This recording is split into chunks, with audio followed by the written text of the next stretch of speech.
My mom. She was the most wonderful, kind, loving mother that anyone could ever wish for. Her name was Sonia Virginia Tanner, and even if I could have chosen another mother, I wouldn't have even considered it. She was born Sonia Virginia Thornell to my grandparents, Wallace Carlton Thornell and Irene Perry Thornell, on August the 3rd, 1943. These old family 8mm film reels offer me a glimpse into my mom's childhood and adolescence. But it's odd to think that even way back then, her fate was already decided. After World War II, my grandmother and my mom lived in France, since my grandfather was stationed there. And after a couple of years, they all returned home to the States and settled in Columbus, Georgia, at Fort Benning, which is where my mom was raised. In school, she was a good student and received good grades. She wasn't the class valedictorian, but it's when you read the comments in her yearbooks that you can see the impact she had on others. She loved people, and they loved her. She was kind, genuine, and always true to her faith and true to her word. After my mom finished high school, a neighbor down the street decided to set my mother up on a blind date.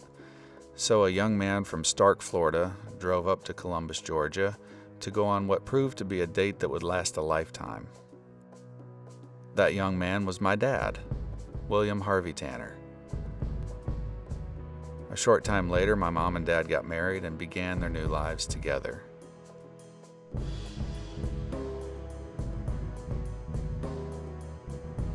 In 1972, I was born, followed by my sister Joy in 1980,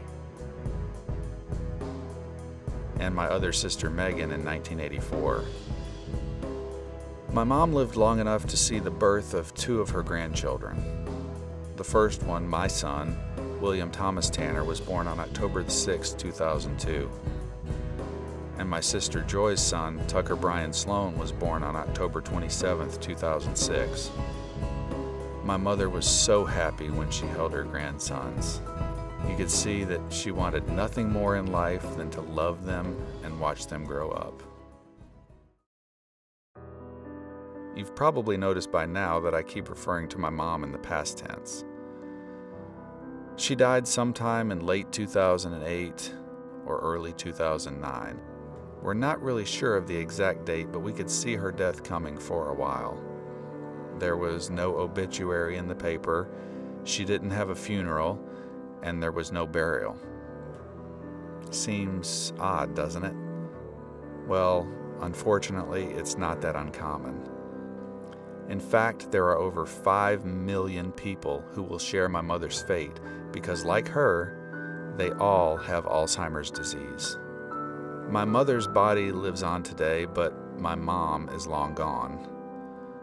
Alzheimer's disease took our wonderful mother from us well over a year ago, and today what's left is an empty body that's incapable of thoughts or communication.